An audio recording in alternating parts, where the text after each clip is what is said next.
साईं की बात। बच्चे, कभी किसी भ्रम में मत रहना कि कोई तुम्हारा साथ देगा। ये बात हमेशा याद रखना, हर कोई तुम्हारे साथ मतलब के लिए है। अगर आज कोई भी रिश्ता तुम्हारे साथ खड़ा है ना, तो वो सब मतलब के हैं।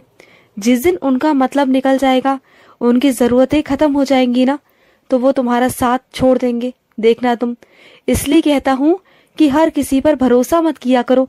जो तुम आंख मूंद कर भरोसा करते हो ना, ये सोचते हो कि ये तुम्हारा अपना है, तो नहीं, कोई तुम्हारा अपना नहीं है। अगर कोई तुम्हारा अपना है तो वो ईश्वर है, वो परमात्मा है। उससे अपनी लिव जोड़ो, उससे अपना मन जोड़ो, जिससे तुम्हें सब कुछ प्राप्त हो और तुम्हें ऊपर वाले का साथ मिलता रहे। और अगर ऊपर वाले का साथ तुम्हारे साथ होगा ना, तो तुम्हें कभी भी कहीं भी झुकने की जरूरत नहीं पड़ेगी। तुम देखना, तुम्हें ऊपर वाला कभी झुकने नहीं देगा किसी के भी आगे। और सुनो, तुम्हें धोखे से बचा रहा हूं मैं। तुम्हारे साथ एक बहुत बड़ा धोखा होने वाला था, जिससे मैंने तुम्हें बचा लिया है। तुम बिल्कुल परेशान मत होना, वो धोखा तुम्हारे साथ नहीं होगा, अब बिल्कुल नहीं होगा। अब मैंने तुम्हें सतर्क कर दिया है और अब तुम्हें भी समझ में आ जाएगा कि कौन करने वाला था। कुछ हद तक उसका नाम तुम्हारे मन में है भी, लेकिन अब तुम्हें कल तक निश्चित ही समझ में आ जाएगा कि मैं किसके बारे में बात कर रहा हूँ। और सुनो, थोड़ा समय ना बचाया करो अपने लिए भी। तुम सबके लिए समय निकालते हो, लेकिन थोड़ा समय तुम्हें अपने लिए भी निकालना बहुत ज्यादा जरूरी है। तुमने देखी है अपनी हालत, अपनी तबीयत को देखो। तुम हमेशा सबके लिए सब कुछ करते हो, सिर्फ अपने आप को छोड़कर, अपने आप को नजरअंदाज कर कर, जो बहुत गलत है। ये बात ध्यान रखो कि शरीर है ना, तो सब है। इस दुनिया के सारे सुख तुम्हारे हैं, और अगर शरीर खराब हो गया ना, तो इस दुनिया में कुछ भी तुम्हारे काम का नहीं रहेगा। ये बात हमेशा याद रखना, हमेशा। और सुनो, आज तुम बहुत थके हुए थे ना, बहुत ज्यादा, मैं जानता हूँ। तो देखो, तुम्हारा काम कर दिया ना मैंने। तुमने कहा था ना कि साईं तुम बहुत थके हो, तुमसे वो काम नहीं हो रहा।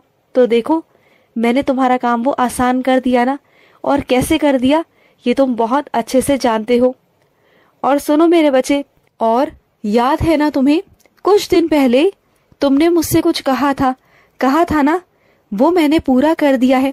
मैंने अपनी जिम्मेदारी को, अपने फर्ज को बहुत अच्छे से पूरा किया, उसे निभाया मैंने। तुमने कहा था, लेकिन वो तुम्हारे लिए असंभव सा था। तो देखो कैसे संभव कर दिया ना तुम्हारे लिए। तो मेरे बच्चे, तुम्हारे लिए तो जी जान हाजिर है मेरे बच्चे, हाजिर है। तुम बस कह दिया करो, वो करवाना मेरा काम है। चाहे मैं कैसे भी करवाऊं, कुछ भी करवाऊं, वो मेरा काम है। बस तुम तो अपने साईं से कह दिया करो बस। और सुनो, तुम्हारा आज जो खाने का मन है ना, वो तुम्हें मिल जाएगा। आज तुम्हारा मनपसंद भोजन तुम्हें खाने को मिलेगा। बताओ क्या खाओगे आज? जो तुम्हारा मनपसंद भोजन है वही खाओगे ना? तो ठीक है, आज मैं तुम्हें वही खिलाऊंगा। और सुनो, कुछ मेरे बच्चों के कागजात अधूरे हैं किसी काम को लेकर, तो सुनो, उसे समय से पूरा करवा लो मेरे बच्चे।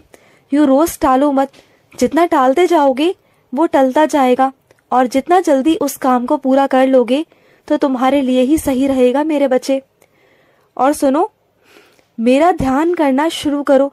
तुमने पहले मेरा ध्यान करना शुरू किया था, लेकिन बीच में छोड़ दिया, तो दोबारा से शुरू करो। अगर धीरे धीरे कर कर तुम मेरा ध्यान करना शुरू करोगे ना, तो देखना तुम्हारे बहुत करीब आ जाऊंगा मैं, बहुत करीब। सीधा साक्षात रूप में तुम्हारी मुझसे बातें होंगी। तुम्हारे मन में जो भी सवालात होंगे ना, उसके उत्तर तुम्हें मिल जाएंगे। साक्षात मैं तुम्हें उसका उत्तर दूंगा। और सुनो, कुछ लोग हैं जो तुमसे जलते हैं, और आज का नजारा देख कर ना, तो वो बहुत जल चुके हैं, जल भुन चुके हैं कहूँ तो। लेकिन वो जता नहीं रहे तुम्हारे आगे, लेकिन अंदर ही अंदर ना वो बहुत परेशान है ये चीज देखकर कि तुम कैसे कर लेते हो ये सब कुछ, तुम कैसे कर पाते हो। लेकिन वो नहीं जानता कि तुम्हारे साथ तो तुम्हारा साईं खड़ा है, और जहाँ साईं खड़ा है ना, वहाँ सब कुछ संभव है, सब कुछ संभव है। अब तो उसे भी अंदाजा हो ही गया होगा मेरे आशीर्वाद का कि मैं तुम्हारे साथ हूँ, उसे समझ में आ ही गया होगा।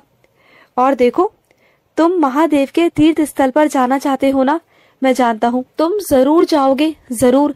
इस सावन के महीने में खत्म होते होते तुम वहां पर जरूर जाओगे, मैं वहां तुम्हें भेजूंगा और वहां तुम्हें महादेव का बहुत सारा आशीर्वाद प्राप्त होगा, बहुत सारा।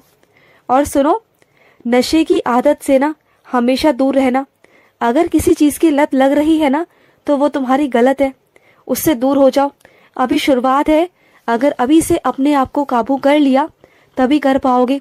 अगर उसकी चपेट में आ गए ना तो जिंदगी भर परेशान रहोगे, जिंदगी भर। ये हमेशा याद रखना। और सुनो, तुम अपने बच्चे का मुंडन कराना चाहते हो और उसका नामकरण करना चाहते हो, तो सुनो, मुंडन की बात रही तो जैसी तुम्हारी परंपरा है जहाँ करवाते हो ना वहीं करवाना। ये मत सोचना कि तुम्हारा साईं गुस्सा होगा, नहीं, मैं कभी गुस्सा नहीं होता। बल्कि जिस परंपरा से तुम जुड़े हुए हो ना वो सबसे पहले तुम्हें करनी चाहिए। जो तुम्हारे कुल देवी देवता है ना, जो तुम्हारे घर के बड़े हैं, उनकी पूजा पाठ करो, उनके हिसाब से सब कुछ करो। ये समझना कि तुम्हारे साईं के पास में अपने आप सब पहुंच जाएगा, सारी पूजा सारे पाठ पहुंच जाएंगे। तुम किसी की भी पूजा करोगे तो मैं उसे स्वीकार कर लूंगा। और रही नाम की बात, तो नाम जो तुम्हारे मन में चल रहा है ना वही नाम मैंने बताया है, तुम्हें तुम्हारे मन में डाला है। मैं जानता था आज नहीं तो कल तुम मुझसे जरूर पूछोगे और इसलिए मैंने पहले से ही तुम्हारे मन में उस नाम को डाल दिया था। और बार बार रह रहकर तुम्हें वो नाम याद आता है, तुम चाहते हो कि वही नाम रखा जाए। तो सुनो, हाँ मेरे बच्चे, वो मेरी ही स्वीकृति है कि तुम वही नाम रखो। मैं चाहता हूँ कि तुम वही नाम रखो क्योंकि वो मेरा आशीर्वाद है। और सुनो, जिस चीज के बिना तुम बिल्कुल नहीं रह सकते ना, अपने दिन का गुजारा करने के लिए भी तुम सोच नहीं सकते। मैं किसी इंसान की ओर इशारा नहीं कर रहा, मैं उस चीज की ओर इशारा कर रहा हूँ जिसके बिना तुम अधूरे हो, जिसके बिना तुम एक पल भी नहीं रहते हो ना, तो वो चीज तुम्हारे पास आ जाएगी। तुम बिल्कुल परेशान मत हो, तलाश कर रहे हो ना उस चीज की, तो तुम्हारे पास वो आ जाएगी। और सुनो, जो लोग पाप करते हैं ना, मैं पहली बार में उसे दंड नहीं देता, उसे सुधरने का मौका देता हूँ हमेशा। और अच्छे अच्छे लोगों को उसके पास भेजता हूँ कि वो किसी ना किसी तरीके से समझे।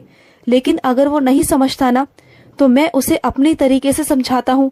और जब मैं अपनी तरीके से समझाता हूँ ना तो वो बहुत भारी पड़ता है उस पर, और मैं मौका नहीं देता फिर सुधरने का, ना माफी मांगने का। मैं बहुत बार मौके देता हूँ, 99 गलतियां मैं माफ करता हूँ, लेकिन 100वीं गलती मैं माफ नहीं करता, बिल्कुल भी नहीं करता। और सुनो, जिन मेरे बच्चों के कारखाने हैं वो अपने मजदूरों से बहुत परेशान हैं, सहायक कर्मियों से बहुत परेशान हैं। वो आज नहीं तो कल, कल नहीं तो कभी ना कभी छुट्टी कर लेते हैं और वो तुम्हें परेशान भी बहुत करते हैं। तो सुनो, उन्हें खुश रखा करो। अगर उनके साथ अच्छे से बर्ताव करोगे, व्यवहार करोगे ना, एक अपने परिवार की तरह रखोगे, तो देखना वो कभी नहीं जाएंगे छोड़कर और ना कभी छुट्टी लेंगे। और अगर जिस दिन छुट्टी भी लेंगे ना तो अगले दिन दुगना तिगना काम कर कर तुम्हें देंगे, लेकिन उसके लिए तुम्हें उन्हें इज्जत देनी होगी।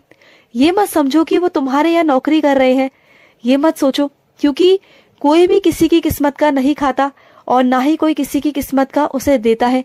सब देने वाला मैं बैठा हूँ। तो तुम किसी बात का घमंड मत करना कभी, बस। अगर घमंड करोगे ना तो सब कुछ गवा दोगे, और मैं नहीं चाहता मेरे बच्चे, मैं बिल्कुल नहीं चाहता। खुश रहो। आज का साई संदेश समाप्त हुआ।